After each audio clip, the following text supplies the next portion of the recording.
Shalom Alaikum Bapak Ibu Saudara-saudari yang dikasihi di dalam Tuhan. Kita bersyukur bisa berjumpa dalam pembelajaran firman Tuhan. Sebelumnya kita berdoa.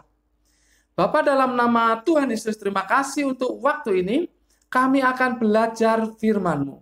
Dan biarlah Roh Kudus yang menolong kami sehingga kami sanggup memahami kebenaran firman-Mu ya Bapa. Dalam nama Tuhan Yesus kami berdoa. Amin. Bapak Ibu Saudara-saudari yang dikasihi dalam Tuhan, hari ini Sabtu 19 Desember 2020 kita akan belajar dari Wahyu pasal yang kedua ayat yang pertama. Wahyu pasal yang kedua ayat yang pertama. Judulnya adalah Sang Penguasa Gereja. Sang Penguasa Gereja. Bapak Ibu Saudara-saudari yang dikasihi dalam Tuhan, kita akan belajar hal ketiga dari Sang Pribadi Natal, yaitu Dia adalah penguasa gereja. Kita baca ayatnya.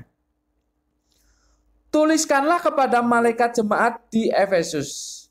Inilah firman dari Dia yang memegang ketujuh bintang itu di tangan kanannya dan berjalan di antara ketujuh kaki tian emas itu. Paling tidak ada dua hal penting yang bisa kita pelajari dari ayat ini. Yang pertama mengenai memegang ketujuh bintang di tangan kanannya. Memegang ketujuh bintang di tangan kanannya. Siapa yang dimaksud dengan ketujuh bintang itu? Kata bintang di dalam bahasa Yunani itu aster, tapi di sini pemakaiannya adalah secara figuratif. Ini menunjuk kepada hamba Tuhan. Menunjuk kepada hamba Tuhan gereja lokal. Dikatakan di sana bahwa dia itu memegang ketujuh bintang di tangan kanannya. Memegang di tangan kanannya. Itu banyak pengertian. Paling tidak kita lihat tiga. Yang pertama menguasai. Jadi kalau dia memegang ketujuh bintang itu di tangan kanannya, berarti dia menguasai bintang itu.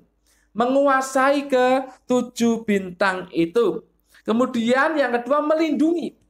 Karena di tangan kanannya.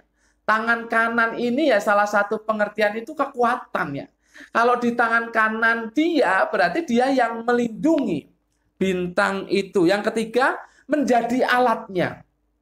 Kita tahu tangan kanan itu biasa digunakan untuk menunjuk kepada orang yang menjadi alat ya, menjadi alat dari seseorang ya, menjadi tangan kanannya.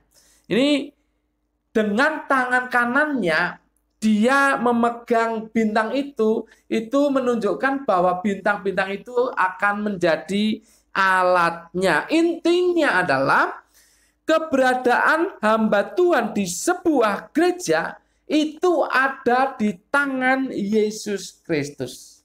Perhatikan, keberadaan hamba Tuhan di sebuah gereja itu ada di tangan Yesus Kristus. Kemudian yang kedua yang bisa kita lihat di sini adalah berjalan di antara ketujuh kaki tian emas. Berjalan di antara ketujuh kaki tian emas. Siapa kaki tian itu? Siapa kaki tian itu?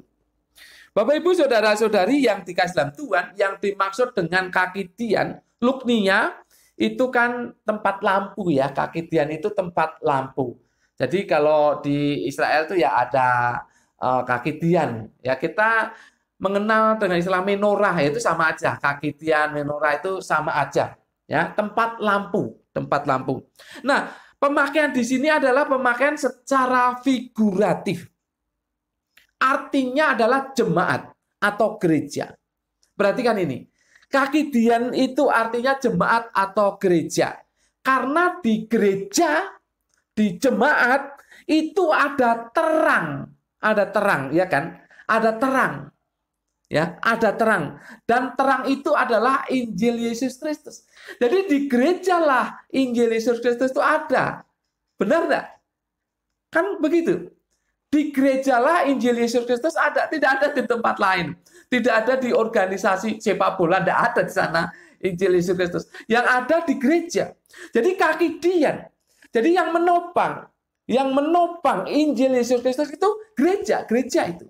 Jadi kalau ada gereja, seharusnya ada Injil Yesus Kristus. Nah, menariknya di sini dikatakan bahwa dia itu tadi berjalan di antara ketujuh kaki tiang emas itu.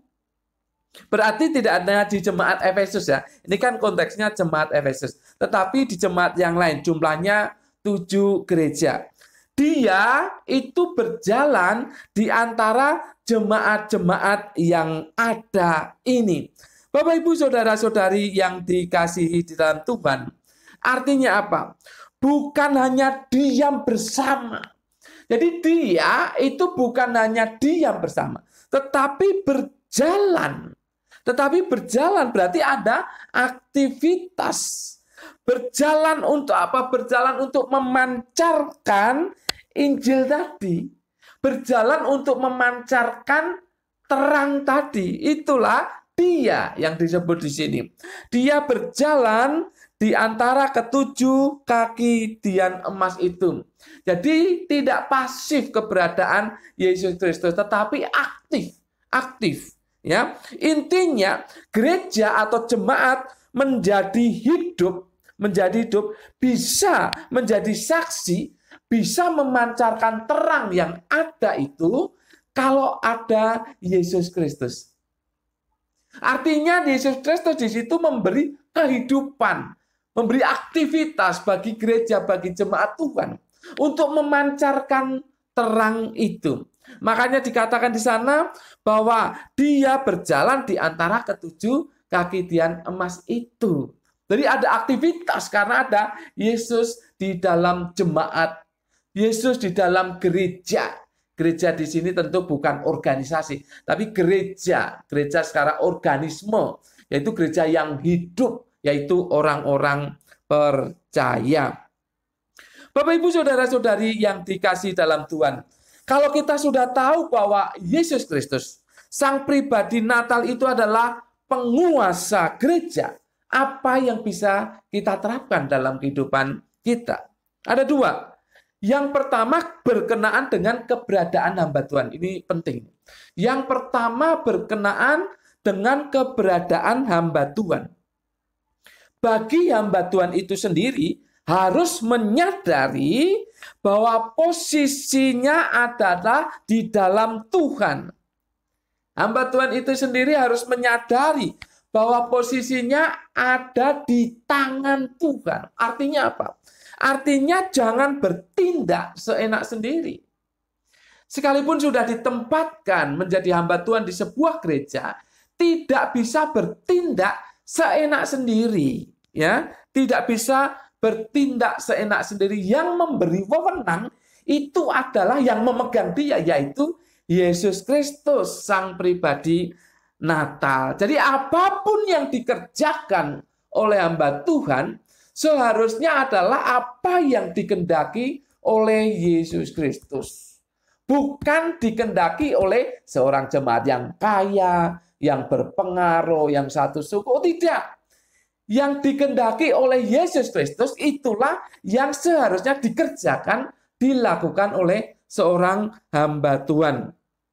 Keberadaan hamba Tuhan itu juga harus diperhatikan oleh jemaat. Perhatikan bagi jemaat, jangan melawan hamba Tuhan. Jangan. Karena hamba Tuhan itu kan ditetapkan oleh Tuhan. Jadi jangan melawannya. Kalau melawan hamba Tuhan itu ya sama aja melawan Tuhan kok. Karena hamba Tuhan itu ditetapkan oleh Tuhan. Jadi jangan melawan hamba Tuhan. Sekarang yang kedua adalah berkenaan dengan keberadaan jemaat.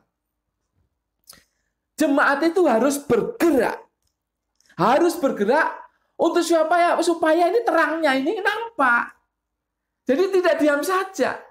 Dia kan kaki tiang. Jemaat itu kan kaki tiang. Ada terang-terang di dalam dirinya, di atas dirinya. Jadi kalau tidak bergerak ya tidak nampak. Ini harus nampak.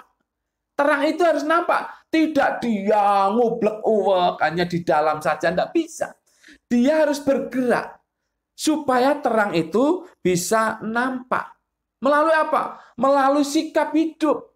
Jadi program-program jemaat, program-program gereja itu seharusnya adalah yang menggerakkan jemaat atau gereja untuk menyampaikan terang. Itu seharusnya yang seperti itu yang utama. Ya. Yang utama itu program-program yang harus menggerakkan jemaat atau gereja untuk membuat terang itu terpancar keluar. Melalui perkataan tentunya. Melalui perkataan. Jangan sampai orang tersandung dan mengatakan, siapa sih dia? Oh, itu orang Kristen. Waduh, ini sangat memalukan dan menjatuhkan kekristenan. Di mana sih gerejanya? Oh, di sini. Waduh, ini semakin menjatuhkan gereja tertentu di mana dia berada. Jangan sampai perkataannya membuat batu sandungan orang lain. Yang jelas, keberadaan gereja yang adalah di tangan Tuhan, yang adalah berjalan bersama Tuhan, harus bergerak, hidup, harus menjadi saksi dan menampakkan terang kepada orang lain. Jadi ketika kita merayakan Natal, sesungguhnya kita merayakan pribadi yang mempunyai kekuasaan tertinggi dalam kehidupan gereja. Oleh sebab itu, mari sebagai gereja Tuhan, kita agungkan dia, sang pribadi Natal. Kita tinggikan dan kita turuti perintahnya, firman-Nya, yang seharusnya membuat kita bergerak menjadi saksi bagi banyak orang. Amin. Mari kita berdoa. Bapa, dalam nama Tuhan Yesus, terima kasih untuk firman-Mu. Kami bersyukur karena Yesus Kristus yang adalah pribadi Natal itu adalah penguasa atas hamba-hamba Tuhan, atas jemaat Tuhan, atas gereja Tuhan. Dan biarlah ketika kami memperingati Natal, maka kami mewujudkan perintah-perintah Yesus Kristus untuk bergerak menjadi terang bagi dunia ini. Dalam nama Tuhan Yesus, kami berdoa dan mengucap syukur. Semua yang percaya katakan amin. Tuhan memberkati Bapak, Ibu, Saudara-saudari senantiasa.